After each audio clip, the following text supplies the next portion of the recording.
Minulú noc som mal lucidný sen, niečo ako spomienka, ale iná. Sedel som v kuchyni, bola tmavá, ale poznal som ju. Poznal som vôňu starého chleba, videl som stôl s rihou, ktorú som tam vraj urobil ako dieťa, lenže to nebola moja kuchyňa. Pamätám si, že som otvoril skrinku a vedel som, kde je šálka, ktorú som nikdy nevlastnil. Vedel som, že vôňa čierneho čaju je správna, ale nikdy som ho nepil. Na stene visela fotka.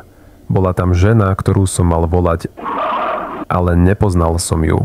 Snažil som sa to zvaliť na sen, ale prebudil som sa so zvláštnym pocitom na hrudi.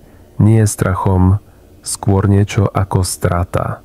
Ako by mi niekto vymazal detstvo a nahradil ho iným. Chcel som si umyť tvár, ale v kúpeľni som sa zastavil. Zrkadlo tam bolo, ale trochu nakrivo. A odraz trochu zaostával, len o zlomok sekundy. Nie dosť, aby si to bežný človek všimol, ale dosť na to, aby som sa pozeral dlhšie a ten odraz sa mierne pousmiel. Otočil som sa. Za mnou nikto, v odraze som stále stál. Niektoré spomienky by sa nemali dotknúť reality, alebo realita by nemala dovoliť, aby sa tie spomienky dotkli teba. Celý deň bol divný. Telefón mi prehrával hlasovku, ktorú som neposlal. V robote sa ma kolega spýtal, ako dopadol môj výlet. Žiadny výlet nebol, ale on povedal, že sme o ňom včera hovorili. Začalo sa to kopiť. Na zemi som našiel starý náramok.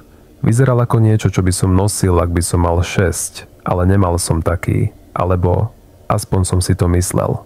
Spomienky začali prichádzať sami. Nie ako sny, ako flashbacky. Ako spomienka na karneval, ktorý som vraj navštívil. Na pieseň, ktorú poznám, ale nikdy som ju neobjavil. A potom prišla najhoršia vec.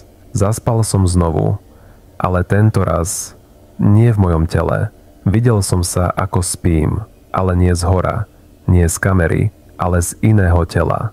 Z pohľadu niekoho, kto ma poznal príliš dobre a keď som sa pozrel na ruky, boli to detské ruky.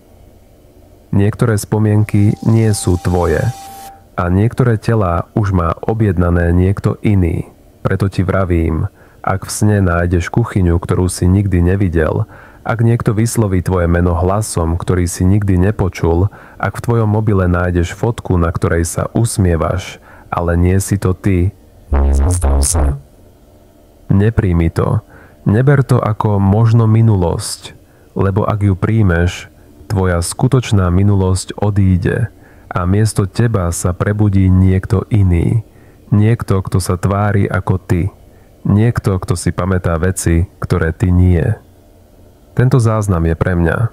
Ak raz zabudnem, ak raz nie som ja, ak sa raz prichytím, že si spomínam na detstvo, ktoré neexistuje, tak viem, že je už neskoro.